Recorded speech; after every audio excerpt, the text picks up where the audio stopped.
VLAN?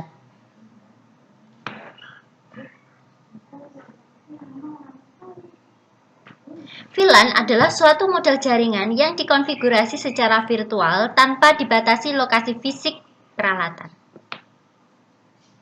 Nah, bagaimana cara kerja VLAN? Nah, di sini misalkan kita punya sebuah jaringan lokal dengan banyak device. Contohnya di sini ada 5 device ya yang terhubung ke router. Nah, kita akan mengirimkan paket dari komputer 1 ke komputer 4.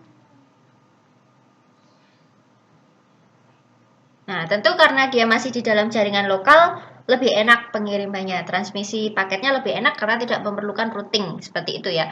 Sayangnya, jumlah device yang dapat terhubung langsung ke dalam router itu sangat terbatas, karena dibatasi oleh jumlah port dalam router sendiri, yang juga terbatas. Lalu bagaimana solusinya? Nah, kita bisa menggunakan hub. Hub ini secara sederhana, dia itu bisa menambah jumlah port dari routernya. Jadi seolah-olah menambah jumlah portnya ya, karena satu port di hub kita hubungkan dengan satu port di router. Nah, hub sendiri itu bisa mengeluarkan outnya, itu dia bisa mengeluarkan beberapa port, sehingga beberapa port ini kemudian dapat dihubungkan dengan device-device atau host-hostnya, sehingga ya jumlah device yang terhubung ke router bisa menjadi lebih banyak. Ini menggunakan koneksi secara fisik karena benar-benar dari port device ke port hub dihubungkan secara langsung. Seperti itu. Bagaimanakah cara pengiriman paket di hub?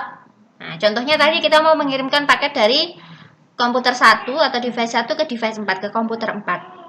Hub sendiri ketika dia mau mentransmisikan paket, dia akan mentransmisikan paket secara broadcast, sehingga paket yang dikirim kemudian akan dikirimkan ke device-device yang lain, semua device yang lain di dalam jaringan tersebut.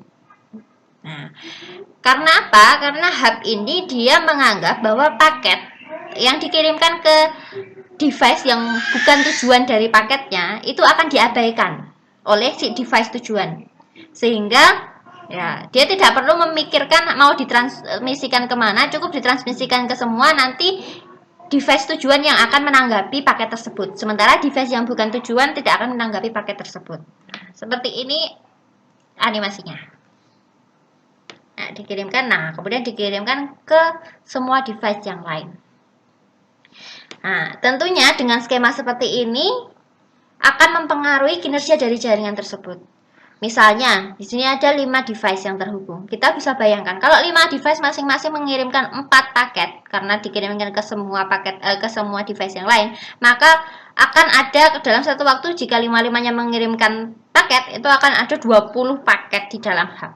Tentu ini akan sangat berpengaruh terhadap bandwidth-nya juga, seperti itu.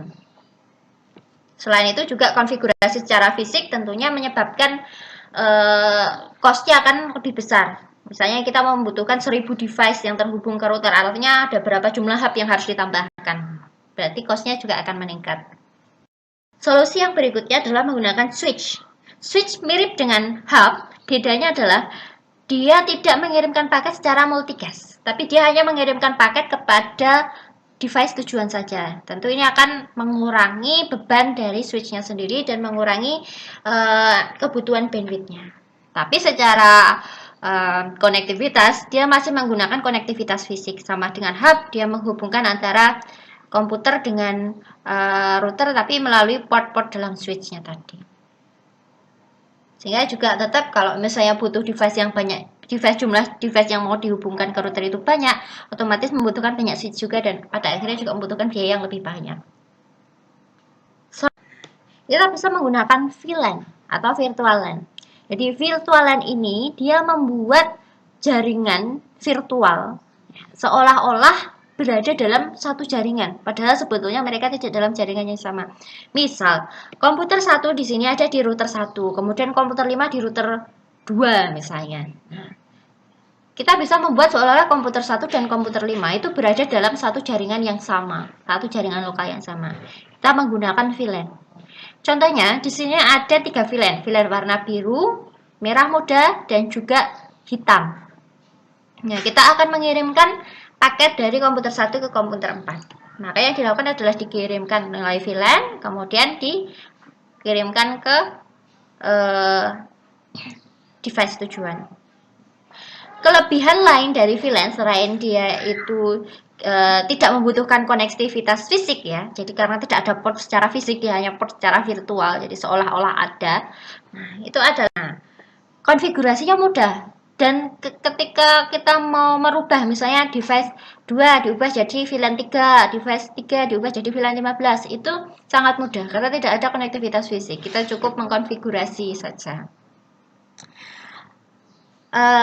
Dengan demikian, VLAN bisa dikatakan lebih efektif dan juga lebih efisien dibandingkan switch dan hub untuk jaringan skala besar.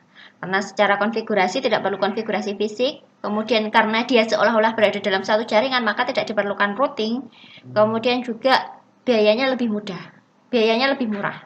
Itu karena tidak ada fisik, tidak ada device fisik, misalnya hub dan switch kan harus dibeli. Itu kan untuk VLAN kita tidak perlu ada biaya cost untuk pembelian device baru. Nah, contohnya seperti ini misalnya mau dikirimkan untuk ke VLAN yang sama. Nah, meskipun tadi kita ubah VLAN-nya ini menjadi device 2 ini menjadi VLAN yang sama, yaitu VLAN biru. Terima kasih.